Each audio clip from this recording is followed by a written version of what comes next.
Hello everyone, hope आप लोग अच्छे। Welcome to Mamta classes. आज हम लोग बैलेंस शीट पढ़ेंगे, लेकिन इससे पहले बेटा जी trading and profit and loss account आपके कमांड में होना चाहिए। यहाँ बैलेंस शीट जो हम प्रिपेयर करते हैं उसको हॉरिजॉन्टल फॉर्म में प्रिपेयर करते हैं। हॉरिजॉन्टल फॉर्म मतलब लेफ्ट एंड राइट। जैसे कोई भी अकाउंट हम चाहे ट्रेडिंग अकाउंट प्रिपेयर करें, चाहे पीएल अकाउंट प्रिपेयर किए, चाहे कैश बुक प्रिपेयर किए, सब हॉरिजॉन्टल फॉर्म में है, left side and right side. तो बैलेंस शीट भी आपके लिए 11th के लिए हॉरिजॉन्टल फॉर्म में प्रिपेयर करना होगा। बैलेंस शीट क्या होता है मैम? बैलेंस शीट किसी बिजनेस की आर्थिक स्थिति के बारे में हमको इंफॉर्मेशन प्रोवाइड करती है at a particular point of time. अगर आज हम बैलेंस शीट प्रिपेयर कर रहे हैं तो आज की बिजनेस की आर्थिक स्थिति क्या है ये हमको पता चलेगा। आर्थिक स्थिति मतलब बिजनेस के पास टोटल संपत्ति कितने की है, कितना पैसा लेना है, कितना पैसा किसको देना है, टोटल पूंजी कितना है, सब जानने के लिए हम बैलेंस शीट प्रिपेयर करते हैं, है ना। अब बैलेंस शीट प्रिपेयर करने का दो मेथड है, दो तरीके से हम बना सकते हैं। पहला है in the order of liquidity. In the order of liquidity का मतलब वो एसेट्स हम सबसे पहले लिखते हैं जिसको हम तुरंत कैश में कन्वर्ट कर सकें या कैश में रियलाइज कर सकें। जैसे कैश इन हैंड, वो तो ऑलरेडी आपके पास कैश के फॉर्म में है। कैश एट बैंक, बैंक में जो पैसा है तुरंत एटीएम से निकाल लिए या ऑनलाइन कर लिए। और जो थोड़ा सा टाइम लगता है, जैसे जैसे थोड़ा सा टाइम लगता है एसेट को कैश में कन्वर्ट करने के लिए, उस एसेट्स को उसके नीचे लिखते हैं। ये पहला तरीका है। तो लिक्विड एसेट अगर हम पहले लिखे हैं तो लायबिलिटी साइड लिक्विड लायबिलिटीज पहले लिखेंगे, यानी कि वो लायबिलिटी जिसका पेमेंट हमको सबसे पहले करना है। उसके बाद उस लायबिलिटीज को लिखा जाता है जिसको थोड़ा सा बाद में पेमेंट किया जाता है। और फाइनली सबसे लास्ट में उस लायबिलिटी को लिखा जाता है जो बिजनेस तब पेमेंट करेगा जब बिजनेस वाइंड अप होगा, यानी कि बिजनेस बंद हो जाएगा। ये पहला तरीका है in the order of liquidity balance sheet को प्रेजेंट करने का। दूसरा तरीका है in the order of permanence, यानी कि ठीक उल्टा जो अभी हमने समझाया है। बैलेंस शीट में आइटम ठीक रिवर्स ऑर्डर में लिखते हैं, यानी कि उन एसेट्स को सबसे पहले लिखते हैं जिसको सबसे लास्ट में कैश में कन्वर्ट किया जाएगा, यानी कि सबसे टाइम लगता है उसको कैश में कन्वर्ट करने के लिए। और वो एसेट जिसको सबसे जल्दी कैश में कन्वर्ट करते हैं सबसे लास्ट आइटम हो जाएगा। तो ठीक उसी तरह से लायबिलिटी साइड भी सबसे परमानेंट लायबिलिटी टॉप पे रहेगा और सबसे जल्दी पेमेंट करने वाली लायबिलिटी को हम सबसे लास्ट में लिखते हैं। तो दोनों साइड एक तरह होना चाहिए, ये नहीं कि एसेट्स को इन दी ऑर्डर ऑफ लिक्विडिटी लिख रहे हैं और लायबिलिटीज को इन दी ऑर्डर ऑफ परमानेंस लिख रहे हैं।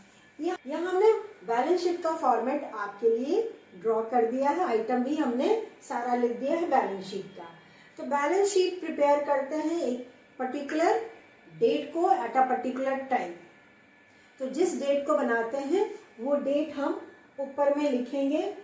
तो बैलेंस शीट एज एट, अगर 31 मार्च 2023 को बनाए हैं तो एज एट 31 मार्च 23 एज एट लिखेंगे, क्योंकि बैलेंस शीट बिजनेस का डे जो क्लोज हो जाएगा 31 मार्च को, उसके बाद ही प्रिपेयर किया जाता है। और ये बैलेंस शीट जो हमने फॉर्मेट ड्रॉ किया है in the order of liquidity draw किया है। तो अब देखिए एसेट साइड से चलते हैं हम। एसेट साइड में बेटा जी सबसे पहले करंट एसेट्स आएगा। करंट एसेट्स में जो सबसे पहला आइटम लिखा जाता है वो है कैश इन हैंड, यानी कि जो पैसा आपके पास जस्ट अवेलेबल है। Then cash at bank, bills receivable, short term investment, कम टाइम के लिए कहीं पैसा इन्वेस्ट किए हैं फॉर लेस देन 12 मंथ्स या मैक्सिमम 12 मंथ, तो वो शॉर्ट टर्म इन्वेस्टमेंट के कैटेगरी में आ जाएगा। Then comes sundry debtors, alternative name है बुक डेट्स। सन्ड्री डेटर्स बोलिए या बुक डेट्स बोलिए, दोनों का मतलब सेम है। देन क्लोजिंग स्टॉक, साल के अंत में जो माल बिका नहीं है, जो बच गया है, वो क्लोजिंग स्टॉक मेरे लिए एसेट ही हो जाता है। प्रीपेड एक्सपेंसेस, वो एक्सपेंसेस जो हम पहले ही पेमेंट कर दिए हैं, हालांकि इसके बदले में हमको कैश तो नहीं मिलेगा, लेकिन हमको फ्यूचर में सर्विस मिलेगा जिसके बदले में हमको कोई पेमेंट नहीं करना है। ठीक है, इसलिए ये मेरे लिए करंट एसेट का आइटम हो जाता है। अक्रूड इनकम, वो इनकम जो ड्यू तो हो चुका है लेकिन अभी मिला नहीं है। फिर आता है हमारा लॉन्ग टर्म इन्वेस्टमेंट, जो पैसा लंबे समय के लिए हम कहीं इन्वेस्ट किए हैं वो लॉन्ग टर्म इन्वेस्टमेंट्स कहलाता है, for a period more than 12 months. Bank में पैसा जमा कर दिए 5 साल के लिए, फिक्स डिपॉजिट पोस्ट ऑफिस में कर दिए हैं फॉर 7 ईयर्स, 3 ईयर्स, 2 ईयर्स, तो it is long term investments. उसके बाद आता है non current assets. Non current assets वो एसेट्स होता है जिसको हम बिजनेस में यूज करने के लिए खरीदते हैं, उसका बेनिफिट हमको मिलता है प्रॉफिट अर्न करने के लिए, और इसका बेनिफिट हमको 1 साल से ज्यादा के लिए मिलता है, वो मेरे लिए नॉन करंट एसेट्स कहलाता है। करंट एसेट्स को तो कैश में कन्वर्ट करने के लिए ही खरीदे थे, उसको बिजनेस में यूज करने के लिए नहीं खरीदा जाता है। तो नॉन करंट एसेट्स में बेटा जी फर्नीचर आएगा, लूज टूल्स, कभी कभी मशीनरी वगैरह आपके पास है, उसके लिए लूज टूल्स आप रखते हैं कि इन केस कभी जरूरत पड़ गया तो वो नट बोल्ट्स हो, स्क्रू ड्राइवर हो, वो सब हम इंतजाम करके रखे रहते हैं, तो वो भी मेरे लिए नॉन करंट एसेट्स है। उसको बेचने के लिए तो नहीं खरीदे हैं, यूज करने के लिए खरीदे हैं, इसीलिए वो नॉन करंट एसेट्स के कैटेगरी में आता है। Then comes motor vehicle, business purpose के लिए हमने ट्रक, मोटर व्हीकल, लॉरी कुछ भी रखा हुआ है तो वो मेरे लिए non current assets. Plant and machinery, land and buildings, patents and trademark, and finally goodwill. तो ये गुडविल मेरा लास्ट आइटम हो गया। अगर हमने in the order of liquidity अपना बैलेंस शीट प्रिपेयर किया। गुडविल तो वैसे भी सिर्फ अकेले हम किसी को सेल नहीं कर सकते हैं, आप पूरे बिजनेस को सेल कीजिए तभी आपका गुडविल भी सेल होगा। आप चाहेंगे कि सिर्फ अपने बिजनेस का गुडविल निकाल करके सेल कर दें, it is not possible. Clear है? अब चलते हैं लायबिलिटी साइड। तो लायबिलिटी साइड में सबसे पहला, जैसे करंट एसेट्स लिखे थे उसी तरह से करंट लायबिलिटीज लिखा जाएगा। इसमें बैंक ओवरड्राफ्ट, मतलब जो बैंक में पैसा जमा था उससे ज्यादा हमने विड्रॉ कर लिया, जस्ट लाइक कैश क्रेडिट या क्रेडिट कार्ड, तो वो बैंक ओवरड्राफ्ट वाला ही कैटेगरी में आएगा। Bills payable, sundry creditors, outstanding expenses, वो एक्सपेंसेस जो भी बकाया है पेमेंट करने के लिए। अनअर्न्ड इनकम, मतलब एडवांस इनकम, हमको इनकम पहले ही मिल गया है। इसके बाद आता है नॉन करंट लायबिलिटीज, वो लायबिलिटीज जो 12 महीने के बाद पेमेंट करेंगे उसको नॉन करंट लायबिलिटीज बोलते हैं। करंट लायबिलिटीज नॉर्मली 12 महीने के अंदर ही पेमेंट कर दिया जाता है, उससे ज्यादा टाइम पीरियड अलाउ नहीं किया जाता है। तो नॉन करंट लायबिलिटीज में आपका आ गया लॉन्ग टर्म लोन्स, बैंक से लिए, किसी फाइनेंशियल इंस्टीट्यूशन से लिए, किसी पब्लिक से ही लिए हैं, किसी थर्ड पार्टी से लिए हैं, वो हमारे लिए नॉन करंट लायबिलिटीज होगा। फिर रिजर्व्स, बिजनेस के पास जो भी रिजर्व्स आएगा उसको लिखा जाता है। देन कम्स कैपिटल, बिजनेस का जो ओपनिंग कैपिटल होगा उससे हम शुरू करेंगे, यानी कि first day of the financial year का जो कैपिटल होगा it is the starting capital. इसमें हम क्या ऐड करेंगे, इसमें इस साल का जो प्रॉफिट हुआ होगा उसको ऐड कर देंगे। लेस करेंगे ड्रॉइंग्स, पर्सनल यूज के लिए कुछ भी विड्रॉ किए हो, चाहे कैश विड्रॉ किए हो चाहे गुड्स विड्रॉ किए हो, इसको लेस कर देंगे। देन घटा देंगे इनकम टैक्स, ये मेरा पर्सनल खर्च है, और घटा देंगे इसमें से लाइफ इंश्योरेंस प्रीमियम। तो घटाने के बाद जो फाइनल आंसर आएगा उसको हम आउटर कॉलम में लिख देंगे। अब बैलेंस शीट का सारा आइटम लिखने के बाद सारा अमाउंट कॉलम में लिख देंगे। लिखने के बाद जो फाइनल आंसर आएगा उसका टोटल करके अपना बैलेंस शीट क्लोज कर देंगे। बैलेंस शीट का दोनों साइड हमेशा इक्वल होना चाहिए। सारा एसेट्स का जो टोटल आएगा it should be equal to the total liabilities plus capital. दोनों अगर इक्वल आ गया तो मान लीजिएगा कि आपने जो बैलेंस शीट प्रिपेयर किया है वो सही है। अगर गलती हो गया तो आपका बैलेंस शीट लंगड़ा हो जाएगा, कभी भी इक्वल नहीं होगा और लंगड़ा बैलेंस शीट नहीं चलेगा। दोनों आपका बराबर होना चाहिए। ठीक है, तो ये तो लिक्विडिटी की बात की है। और अगर इन दी ऑर्डर ऑफ परमानेंस करेंगे